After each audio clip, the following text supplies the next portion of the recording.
छठ पूजा सूर्य देव और छठी मैया की उपासना का महान पर्व है। आस्था, श्रद्धा और आज संयम का प्रतीक है। नमस्कार, मैं रितु सिंह और आप देख रहे हैं धर्म ज्ञान। पहले दिन न्याय खाई की पवित्रता की शुरुआत होती है।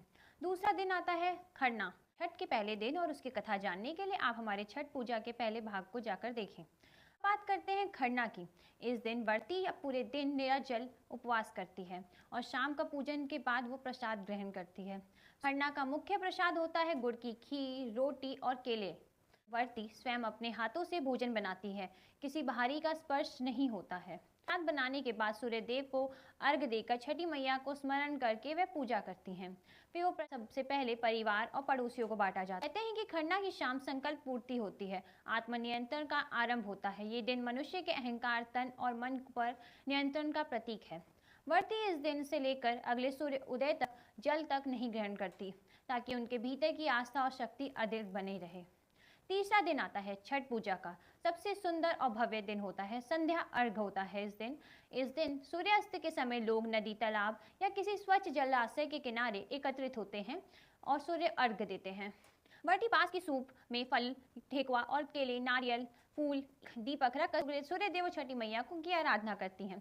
सूर्य की लालिमा किरणें जब जल पर पड़ती हैं तो वो दृश्य भक्ति और सौंदर्य का अद्भुत संगम होता है। संध्या अर्घ का अर्थ होता है आभार प्रकट करना। इस क्षण व्रती सूर्य देव को धन्यवाद देती है कि उन्होंने जीवन में प्रकाश और उन्नति का स्वास्थ्य दिया। ये दिन मन और समाज के मिलन का प्रतीक है। परिवार, पड़ोसी और मित्र सभी इस पवित्र क्षण का साक्षी बनते हैं।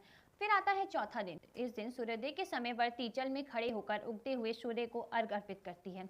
ये क्षण आस्था, धैर्य और भक्ति के पराकाष्ठा को माना जाता है। सुबह की कोमल किरणें के साथ व्रती अपने परिवार, समाज और पूरी प्रकृति के कल्याण की कामना करती है।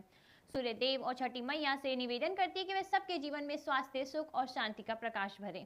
उदय अर्घ देने के बाद व्रती अपना पारण करती है, यानी उपवास का समापन। गुड़, चने और तुलसी जल से वे पारण करती हैं। फिर क्षण आता है व्रती की आंखों में संतोष झलकता है, क्योंकि उन्होंने 4 दिन तक संयम, पवित्रता और भक्ति के साथ इस महान पर्व को पूर्ण किया है। छठ पूजा का ये समापन केवल एक धार्मिक अनुष्ठान नहीं, बल्कि मानव और प्रकृति के गहरे संबंध का उत्सव है। छठ पर्व के इन 4 दिन व्रती जिस प्रकार श्रद्धा, संयम और निष्ठा से हर अनुष्ठान निभाती है, वो न केवल एक आस्था का उदाहरण है, बल्कि मानव धैर्य, पवित्रता और समर्पण का भी प्रतीक बनता है। जो भी इस व्रत को निभाता है वह केवल अपने परिवार को नहीं, बल्कि पूरे समाज के कल्याण की कामना करता है। ऐसे निस्वार्थ भावना को प्रणाम है। सूर्यदेव और छठी मैया से यही प्रार्थना है कि सभी व्रतियों, भक्तों के जीवन में सदैव स्वास्थ्य, समृद्धि और शांति बनी रहे। सूर्यदेव के प्रकाश के साथ हर हृदय में नया उजाला फैलता रहे और छठी मैया का आशीर्वाद से सबके जीवन में सुख बना रहे। जय छठी मैया।